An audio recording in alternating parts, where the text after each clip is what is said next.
കിച്ചേ എന്തായി റോബിനച്ഛന്റെ മുറിന്ന് പതിവില്ലാണ്ട് ഒച്ചപ്പാടും ബഹളോ? ആ എനിക്കറിയത്തില്ല, നമുക്കൊന്ന് പോയി നോക്കാം.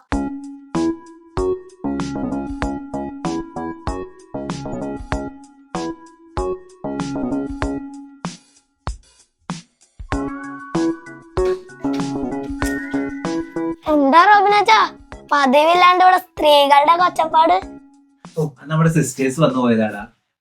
അയ്യോ, ഇന്ന് റോബിനച്ചന്റെ ഫീസ്റ്റ് അല്ലേ? ഓ, അവരപ്പ വിഷയം വേണ്ടി വന്നതാലേ. സോറി അച്ചോ, ഹാപ്പി ഫീസ്റ്റ് ഡേ അച്ചോ. ഫീസ്റ്റാ? ആ സംഭവം ഫീസ്റ്റ് എന്ന് പറഞ്ഞാൽ തിരുനാള്.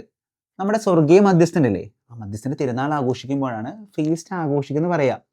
നമ്മുടെയൊക്കെ മാമൂദി സമയത്ത് നമ്മുടെ ഗോഡ് പാരൻസ്, അതായത് നമ്മുടെ തലതൊട്ടപ്പനും തലതൊട്ടമ്മയും നമുക്ക് ഓരോ വിശുദ്ധന്റെ പേര് തരില്ലേ, ആ വിശുദ്ധന്റെ തിരുനാളാണ് പിന്നീട് നമ്മൾ ഫീസ്റ്റ് ആയിട്ട് ആഘോഷിക്കുക. ആട്ടെ, കിച്ചുവിന്റെ മാമൂസ് പേരെന്താ? വർഗീസ്.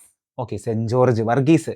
അപ്പൊ നമ്മൾ ഏപ്രിൽ 24 സെന്റ് ജോർജിന് തിരുനാൾ ആഘോഷിക്കുക. അപ്പൊ അന്ന് കിച്ചുവിനെ വിഷയാട്ടോ. എന്തായാലും ഞങ്ങൾ വിഷയത്തല്ലേ, മിഠായി വേണ്ടേ? ക്രിസ്ബന് വേണേടാ.